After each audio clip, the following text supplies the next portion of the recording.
Hello everyone, నమస్తే. నేను మీ doctor Nishita Reddy. So జనవరి మంత్ని thyroid awareness మంత్గా మనము గుర్తిస్తాము. సో ఎందుకు ఇది ఇంపార్టెంట్ అంటే థైరాయిడ్ డిసీజ్ ఉంది అని ఎలా గుర్తించాలి, సో ఎవరిలో స్క్రీన్ చేయాలి, మనం థైరాయిడ్ టెస్ట్ ఎప్పుడు చేసుకోవాలి, సో దీని యొక్క లక్షణాలు ఏంటి అని చాలామంది అడుగుతూ ఉంటారు.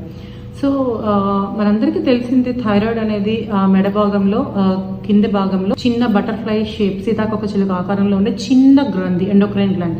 అంత చిన్న గ్లాండ్ మన హోల్ బాడీని కంట్రోల్ చేస్తుంది. సో లైక్ దీని నుంచి ఉత్పత్తి అయ్యే థైరాయిడ్ హార్మోన్స్ T3, T4 అనే హార్మోన్స్ మీ ప్రతి ఒక్క సెల్కి, ఆర్గాన్కి ఎనర్జీనిచ్చే హార్మోన్స్ ఇవి. సో మన మెటబాలిజం, బాడీ మెటబాలిజం అంటే జీవక్రియ అంటాం కదా, అండ్ ఆల్సో అన్ని వ్యవస్థలు లైక్ నాడీ వ్యవస్థ కానివ్వండి, డైజెస్టివ్ సిస్టమ్, జీర్ణ వ్యవస్థ, పల్మనరీ సిస్టమ్ లైక్ మీకు శ్వాస వ్యవస్థ కానీ, సో అన్ని సిస్టమ్స్ యొక్క ఫంక్షన్ని, మెటబాలిజంని ఇది మనకి కంట్రోల్ చేస్తుంది.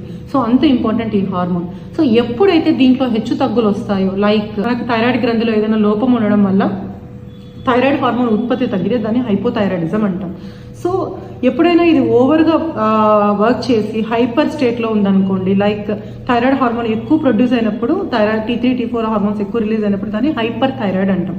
సో ఎవరిలో మనము స్క్రీన్ చేయాలి, ఎప్పుడు గుర్తించాలి అంటే లైక్ లో థైరాయిడ్. సో ఎప్పుడైతే మీకు థైరాయిడ్ హార్మోన్ తక్కువగా రిలీజ్ అవుతుందో, థైరాయిడ్ గ్రంథి ప్రాబ్లం కావచ్చు, సో లేదా పిట్యూటరీ గ్రంథి అనేది మనకి థైరాయిడ్ని కంట్రోల్ చేస్తుంది. సో దాంట్లో రీజన్ కానీ ఇంక ఏ కారణం చేతైనా మనకి థైరాయిడ్ హార్మోన్స్ తక్కువ ప్రొడ్యూస్ అవుతున్నాయి మన బాడీలో అన్నప్పుడు మనకి దాన్ని హైపోథైరాయిడిజం అంటాం. సో అప్పుడు ఏమవుతుంది, మనం మెటబాలిజం అంతా కూడా తగ్గిపోతుంది. సో బరువు పెరుగుతాం, మనకి ఆకలి తగ్గుతుంది, బట్ స్టిల్ బరువు పెరుగుతాం. And also kidney function, filtration దెబ్బతింటుంది. సో దానివల్ల నీరు చేరుతుంది, వాటర్ రిటెన్షన్ అంటాం. సో దీనివల్ల కాళ్ళ వాపులు, మొహంలో వాపు రావడము, సడన్ అన్ఎక్స్ప్లెయిన్డ్ వెయిట్ గెయిన్, బరువు పెరిగిపోతారు. ఆడవాళ్ళలో తీసుకుంటే ఇరెగ్యులర్ పీరియడ్స్ మెయిన్లీ. సో నెల రావాల్సిన పీరియడ్స్ మనకి ఋతుక్రమము 2-3 monthsకి వరకు రాకపోవడము, లేదా ఇరెగ్యులర్ అవ్వడము, ఆర్ వచ్చినా కూడా ఎక్కువగా ఫ్లో అవ్వడం, మెనరోజియా అంటాం, చాలా మందిలో చూస్తుంటాం. ఆ చిన్న పిల్లల్లో మనకి యూజువల్లీ అర్లీగా మెచ్యూర్ అవ్వడం, ప్రికాషన్స్ ప్యూబర్టీ కూడా కొంతమందిలో రేర్గా చూస్తుంటాం. సో 8 years బిఫోర్ వీళ్ళు రజస్వాల్ అవ్వడం, ప్రికాషన్స్ ప్యూబర్టీ అంటాం. లేదా సంతానలేమి, ఇన్ఫర్టిలిటీ. సో థైరాయిడ్ వల్ల మనకి మెయిన్ ఎక్కువగా చూస్తుంటాం ఇన్ఫర్టిలిటీ. అండ్ ఆల్సో ఒకవేళ ప్రెగ్నెన్సీ వచ్చినా కూడా అబార్షన్స్ రిస్క్ ఎక్కువ ఉంటుంది హైపోథైరాయిడ్ వాళ్ళకి. సో మెయిన్ ఎనర్జీ లో లెవెల్స్ స్టేట్ ఉంటుంది ఎనర్జీ, కాబట్టి ఫెటిక్, చిన్న పని చేసినా అలసటగా అనిపిస్తుంది.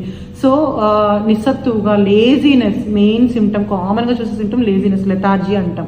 సో ఏ పని మీద కూడా ఇంట్రెస్ట్ రాదు, బద్ధకంగా ఉంటాం మనము, ఎక్కువ నిద్రపోవాలనిపించడం, ఇంక్రీజ్డ్ స్లీప్స్. తర్వాత కండరాల నొప్పులు, క్రాంప్స్ అంటాం, స్కిన్ పొడిబారిపోవడం, డ్రై స్కిన్. అండ్ ఆల్సో జీర్ణ వ్యవస్థ కూడా మనకి దెబ్బతింటుంది, స్లోగా ఉంటుంది గ్యాస్ట్రిక్ ఎంప్టింగ్ అనేది. కాబట్టి మనకి కాన్స్టిపేషన్, మలబద్ధకం కూడా చాలా మందిలో చూస్తూ ఉంటాము.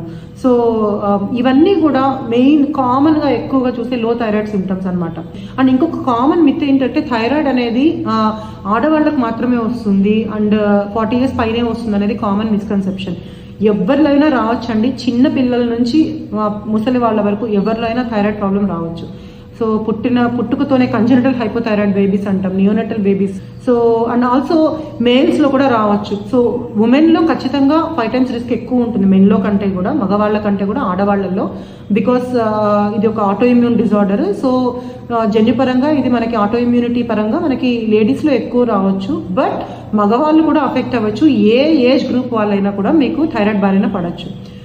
సో ఇవి కామన్గా. అండ్ పిల్లల్లో ఎలా ఉంటుందంటే ఎదుగుదల లోపాలు. సో మెయిన్ మనకి థైరాయిడ్ హార్మోన్ శారీరక, మానసిక ఎదుగుదలకి చాలా ఇంపార్టెంట్.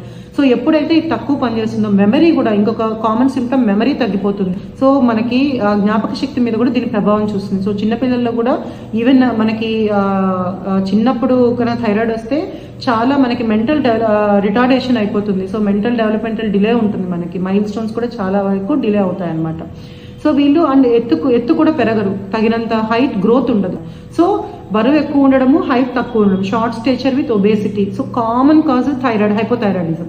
ఎవరిలో అయితే నేను ఇంతవరకు చెప్పిన సిమ్టమ్స్ ఏదైనా ఉంటే వెంటనే మీరు నియర్ బై ఎండోక్రైనాలజిస్ట్ని కలవాలన్నమాట. కలిసి మనం థైరాయిడ్ టెస్ట్ చేసుకొని తగిన ట్రీట్మెంట్ తీసుకుంటే డెఫినెట్లీ మనము చిన్నపిల్లల్లో హైట్ ప్రాబ్లమ్స్ని కానివ్వండి, లేదా అమ్మాయిల్లో మెన్సెస్ ప్రాబ్లమ్స్, ఇవన్నీ కూడా మనము వెంటనే మనకి సొల్యూషన్ దొరుకుతుంది. అలాగే ఎగ్జాక్ట్లీ దీనికి opposite state, so that is hyperthyroidism అంటాం. So thyroid hormone excess production, so thyroid గ్రంథి మీకు ఎక్కువగా పనిచేయడం. సో మోస్ట్ కామన్గా గ్రేవ్స్ డిసీజ్ అంటాం. సో దీనివల్ల మనకి గ్లాండ్ ఫంక్షన్ ఎక్కువ అయిపోయి మనకి ఎక్కువగా దీని నుంచి థైరాయిడ్ హార్మోన్స్ ఎక్కువ రిలీజ్ అవుతుంటుంది అనమాట. సో ఈ కండిషన్లో మనకి గాయిటర్ అంటాం కదా, గొంతు వాపు రావడము, తర్వాత కొంతమందికి కనుగ ప్రాబ్లం, ఐ డిసీజ్ కూడా రావచ్చు. సో ఐ స్వెల్లింగ్ అవ్వడం, బర్ల్జ్ అవుతాయి ముందుకు వచ్చినట్టు ఉండడము, తర్వాత స్కిన్ డర్మోపతి అంటాము. సో పిగ్మెంటేషన్ ఉంటుంది కాళ్ళల్లో. సో ఇది గ్రేవ్స్ డిసీజ్ కామన్గా చూస్తాం, హైపర్ థైరాయిడ్కి common cause. But compare to hypothyroid, low thyroid కంటే హై థైరాయిడ్ అనేది కొంచెం తక్కువగా చూస్తుంటాం.